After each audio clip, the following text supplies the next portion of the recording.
જો તમારું બાળક પણ 6 વર્ષનું થઈ ગયું હોય અને તમને એવું લાગતું હોય કે તમે આધાર કાર્ડ એમનું કઢાવેલો, આ સંદેશ તમારા માટે ખાસ છે, ખાસ સાંભળજો. ભારત સરકારના આધાર વિભાગ એટલે કે UIDAI આધાર વિભાગ દ્વારા જણાવવામાં આવ્યું છે કે જો તમારા સંતાનનું આધાર કાર્ડ પહેલા હતું અને હવે તમારા એ બાળકના 6 વર્ષ પૂર્ણ થઈ ગયા છે, આધાર કાર્ડ પૂરું થઈ ગયું છે, હવે આધાર કાર્ડ ક્યાંય ચલાવી નહીં શકો. મારી પાસે મારા મોબાઈલમાં આવેલા મેસેજ મુજબ અહીંયા મેં એમનો મેસેજ મૂકેલો છે અને એમાં આધાર મને એવું જણાવી રહ્યું છે કે તમારા બાળકના 6 વર્ષ પૂર્ણ થઈ ગયા છે. નજીકના આધાર સેન્ટર પર જઈ તમારે આધારને અપડેટ કરાવવાનું રહેશે, જેમાં બાયોમેટ્રિક વિગતો એ લેશે આધાર સેન્ટર વાળા.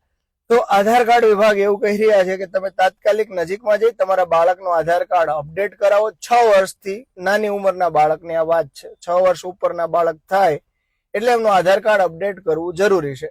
જો નહીં કરો તો એ લોકો એવું કહ્યું છે કે ડીએક્ટિવેટ એટલે કે બંધ કરી દેવામાં આવશે. અને જો આધાર કાર્ડ બંધ થશે તો બાળકને શાળાઓમાં કોઈ યોજનાઓ કે કોઈ શાળાકીય જરૂરિયાતમાં જે આધાર કાર્ડ આપવામાં આવશે આધાર કાર્ડ ઉપયોગમાં નહીં આવી શકે. તો વહેલામાં વહેલી તકે જો તમારું બાળક 6 વર્ષથી મોટું થઈ ગયું હોય તો તાત્કાલિક તમારા વિસ્તારનું નજીકનું આધાર કાર્ડ સેન્ટર પર તેમને લઈ જાઓ, જૂનું આધાર કાર્ડ સાથે લઈ જાઓ અને જલ્દીમાં જલ્દી આધાર કાર્ડ અપડેટ કરાવો. નહીતર સહાય પણ રોકી દેશે સરકાર અને ડીએક્ટિવેટ કરી દેશે એવું તેઓ જણાવી રહ્યા છે. જો આપને મારી વાત ગમી હોય, યોગ્ય સંદેશ હોય તો વધુમાં વધુ લોકોને શેર કરજો, જેથી લોકોને ઉપયોગી થઈ શકે. જય હિન્દ, જય ભારત.